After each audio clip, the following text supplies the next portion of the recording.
नमस्कार दोस्तों, आज के इस वीडियो में हम आपको कार्तिक मास का 10वां अध्याय सुनाएंगे। राजा पृथु बोले, हे ऋषि श्रेष्ठ नारद जी, आपको प्रणाम है। कृपया अब ये बताने की कृपा कीजिए कि जब भगवान शंकर ने अपने मस्तक के तेज को क्षीर सागर में डाला तो उस समय क्या हुआ। नारद जी बोले, हे राजन, जब भगवान शंकर ने अपना वह तेज क्षीर सागर में डाल दिया तो उस समय वह शीघ्र ही बालक होकर सागर के संगम पर बैठकर संसार को भय देने वाला रुदन करने लगा। उसके रुदन से संपूर्ण जगत व्याकुल हो उठा, लोकपाल भी व्याकुल हो गए, चराचर चलायमान हो गया। शंकर सुवन के रुदन से संपूर्ण ब्रह्मांड व्याकुल हो गया। यह देखकर सभी देवता और ऋषि मुनि व्याकुल होकर ब्रह्मा जी की शरण में गए और उन्हें प्रणाम कर उनकी स्तुति करने लगे। उन सभी ने ब्रह्मा जी से कहा, हे पितामह, यह तो बहुत ही विकट परिस्थिति उत्पन्न हो गई है। हे महायोगिन, इसको नष्ट कीजिए। देवताओं के मुख से इस प्रकार सुनकर ब्रह्मा जी सत्यलोक से उतरकर बालक को देखने के लिए सागर तट पर आए। सागर ने ब्रह्मा जी को आता देखकर उन्हें प्रणाम किया और बालक को उठाकर उनकी गोद में दे दिया।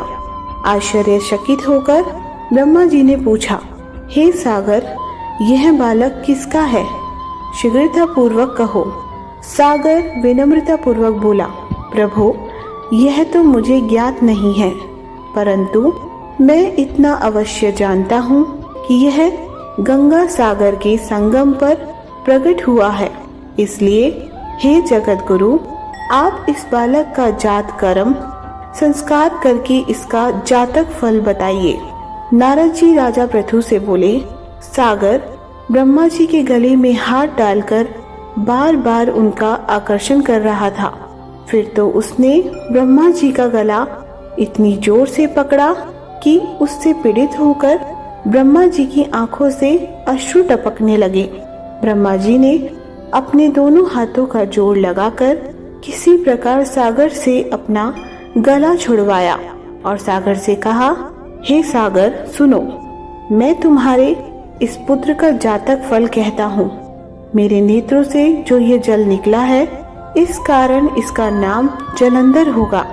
उत्पन्न होते ही यह तरुणावस्था को प्राप्त हो गया है, इसलिए यह सब शास्त्रों का पारगामी, महापराक्रमी, महावीर, बलशाली और रण में विजय प्राप्त करने वाला होगा।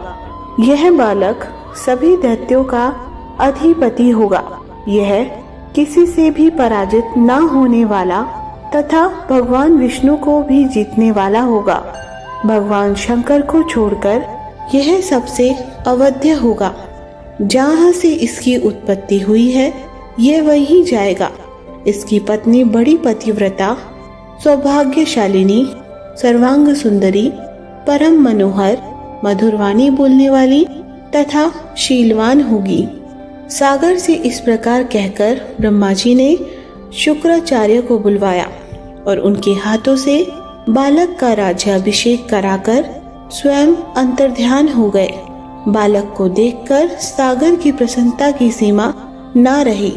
वह हर्षित मन से घर आ गया। फिर सागर में उस बालक का लालन पालन कर उसे पुष्ट किया। फिर कालनेमी नामक असुर को बुलाकर वृंदा नामक कन्या से विधि पूर्वक उसका विवाह करा दिया। उस विवाह में बहुत बड़ा उत्सव हुआ। श्री शुक्राचार्य के प्रभाव से पत्नी सहित जलंधर दैत्यों का राजा हो गया।